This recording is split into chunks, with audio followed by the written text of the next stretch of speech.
Well, good evening, everyone. It's the first night here in Jerusalem at the King David Hotel with the team. It's grown to about 20 people. There's people from Canada, Tanzania, Brazil, Italy added to the list. It was good to catch up with old friends and meet new people. It was very good. I just want to summarise what the ICEJ told us tonight. It was quite sobering. Right now, the biggest threat is not Gaza, but in fact, in the north with Hezbollah, they have 10, 15, 20,000 rockets ready to go, but those rockets are not the unaimed ballistic ones, homemade ones that Gaza had, Hamas had, but these are proper military, GPS enabled, can hit a target within a metre rockets. If Hezbollah decide to strike Israel, at least something like 15, 20,000 Israelis casualties are expected. And the only answer is prayer. And that's very clear. Israel, the army particularly, has become more religious due to the war. Previously, maybe 10% of soldiers would pray with their prayer shawls and that in the morning. 90% of soldiers are praying now. 90% of soldiers are praying. And they're praying that the Father would save Israel. There are miracles happening. We heard of stories of miracles where someone was a reservist. They took up, the few of them got together, drove in a car, drove down to Gaza and took on a whole battalion, a whole cohort of Hamas and prevailed. And there was a lot of things that happened. Ultimately, this is not Hamas or Hezbollah or any of these groups wanting a better life, which is what the left wing would tell us. Oh, they're so hard done by. Because they've got BMWs, they've got all sorts of things. They've got, if they weren't at war, they'd actually have a very good life. So that's not what they're after. It's a spiritual war, and the goal of all of these groups is the destruction and death of all Jews, not just in Israel, but in the whole world. It's, even though this is facilitated by the ICEJ, this is very much a government invitation that we're here. And they're working through ICEJ. I think this is the fourth group they've had through, particularly the Evangelical Church standing with Israel. Tourism is down. That's affecting the country. There's a whole atmosphere around the country due to what's going on. They were talking about Gaza. If you think in terms of Dresden, Germany, after World War II, that was absolutely bombed to within an inch of its life, the city, and Hamburg and other places. That led to, believe it or not, a democratic Germany that led to the gospel going forth for a while, although they've turned away from that, mostly as a nation. But the Israelis, even rabbis, are asking Christians to go to Gaza and places like that because they believe that if the Arabs there become Christians, there won't be war. This is a call from Jewish people for the gospel and missionaries. And they're calling for something of the order of 4,000 missionaries needed to go to Gaza in the next few years. And this is coming from rabbis. Christian missionaries to the Arab world as the only answer to deal with this.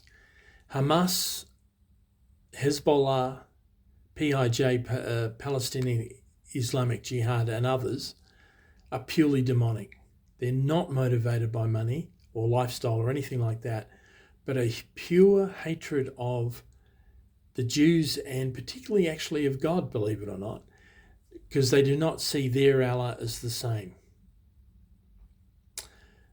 Interestingly, there were so many warnings about October 7 that were ignored by senior leaders. A bit like Golda Meir in 67, she was calling for people to act, but the generals wouldn't listen, and they ended up with the 6-day war happening and then 73 as well. The young ones, the soldiers, the late teens, early 20s soldiers, who were called the TikTok generation, the chocolate soldiers, they were not treated very well by Israeli community, are being recognised as bold, courageous, and future leaders of the nation. The war has changed them. They thought that there'd be many leaving Israel, there'd be planes going out and empty planes coming in. The reverse happened. The influx of volunteers was awesome because they see themselves as sons married to the land. On Thursday afternoon, we will be going to the city of David to pray. There's going to be prayer at Hotel, which is the Western Wall. And it's going to be the biggest ever prayer gathering at the wall in Israel's history. And it won't be the Orthodox Jews, but in fact secular people or previously secular people that are crying out to God. That is a miracle. And then on Friday morning we go up north, which is going to be the main hotspot. It's not Gaza. It's Hezbollah because they're so much better equipped and trained. There's a United Nations battalion up there that's actually staffed by Fijians who are all Christians. In fact, the lady with ICEGA facilitating this is a Fijian lady, beautiful lady that we met today. I just give you these notes as things to pray for Israel. Israel needs the church. It needs us to pray. And it needs to be prayer and action. And we have done that as Canberra Declaration and Celebrate Israel and so forth. And we're doing that with Never Again Is Now and so forth. But they very much need our support as a nation, and the Messianic works that we're supporting, of course, are part of that. They love the Christians being here.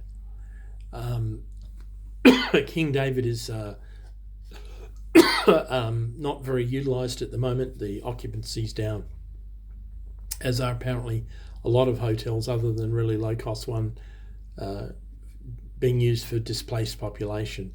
Although people are now returning to Gaza and up in the north again. They need teachers to go back to the schools so the families can go back so the kids can go to school. And it takes a little while to repopulate an area. You just don't move back. You have to have the right people moving in the right order to set up the infrastructure, and that's a big deal as well. Today was confronting. And we are the answers. We carry Christ. And at one end you feel inadequate, and the other you say, "Oh Lord, move by your Spirit." This is for such a time as this.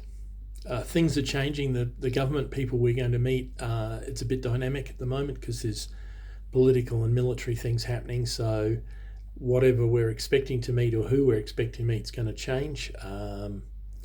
We don't know exactly who's who in the zoo at this stage. It doesn't matter. It's just that we're here that's important. And this group of 20 or so leaders from around the world, the head of the Assemblies of God in Canada is here. There's just different, seriously heavy leaders. So we're part of it, and we're family, and we love you, and thanks for all your prayers. God bless. Amen.